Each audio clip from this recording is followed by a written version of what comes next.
Thank you, Mr Acting President. I rise today to speak in support of the Statute Amendment Industrial Relations Portfolio Bill 2024, or perhaps, Mr Acting President, it should have been called the Statute Amendment Fixing Labor's Mistakes Bill. We are in Labor's backflip era. Labor truly seemed to be on a roll, backflipping last sitting week to support the Liberals' initiative to ban the core flute on Stobie polls at election time, and this week they're backflipping and walking back their misstep in dealing with our state's public holidays. Mr Acting President, you may recall last year a very arrogant Labor government ramming through their public holidays bill, a bill where they decided to not refer to multiple fixed date public holidays by their traditional names, but instead by their dates. A bill the Liberal Party sought to amend to add the traditional names for these public holidays, amendments that the Labor government opposed. In fact, the advertiser asked the Premier why the government hadn't accepted the changes in the first place, to which he said he wasn't in the Parliament at the time as he was on paternity leave. Now, this is no criticism of the Premier for taking paternity leave, but I think it speaks volumes that he cannot trust his cabinet to take a common sense view, that when the Premier is away, the children will come to play.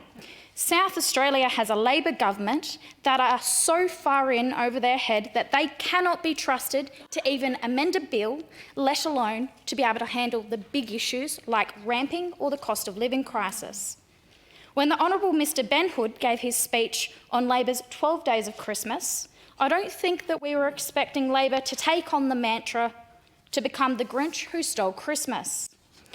On the 30th of November 2023, the government issued a statement titled "Legislation to make Christmas Day a public holiday every year has passed Parliament."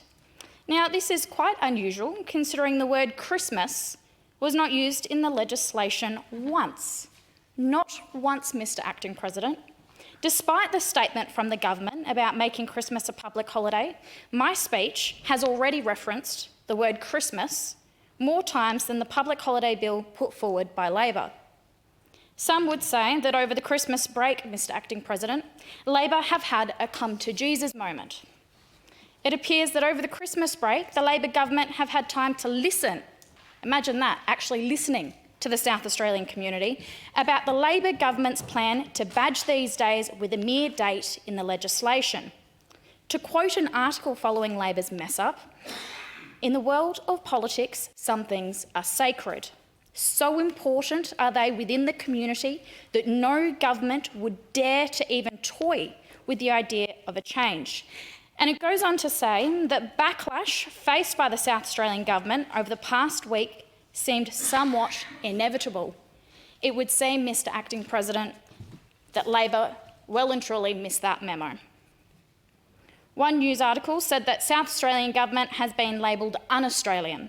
Another article reported on how RSL State President Dave Peterson said some veterans have been bewildered and upset by a public holiday bill which passed Parliament last week that does not describe public holidays by their traditional names but instead by their dates, and that the RSL is urging Anzac Day be reinstated into wording of public holiday laws, saying that this would be a simple measure to stop confusion.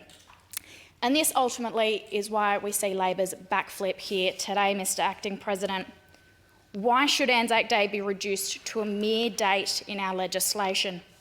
Why should Australia Day be reduced to a mere date in our legislation? Why should Christmas be reduced to a mere date in our legislation? Why do we not proudly refer to these days by their traditional names to give them their meaning? We in the Liberal Party believe in the importance of referring to these significant dates by their names in legislation. We in the Liberal Party believe in the importance of protecting our nation's values and traditions. South Australians deserve to know that Australia Day, Anzac Day and Christmas Day will remain key dates to be commemorated by our community going into the future. That is why the Liberal Party pushed for these changes last year. It's nice to see that the Labor Party have finally decided to come to the table and make the necessary changes to to align with the expectations of our community. But I think the damage for Labor is already done, and they might be a little bit too late to this party today.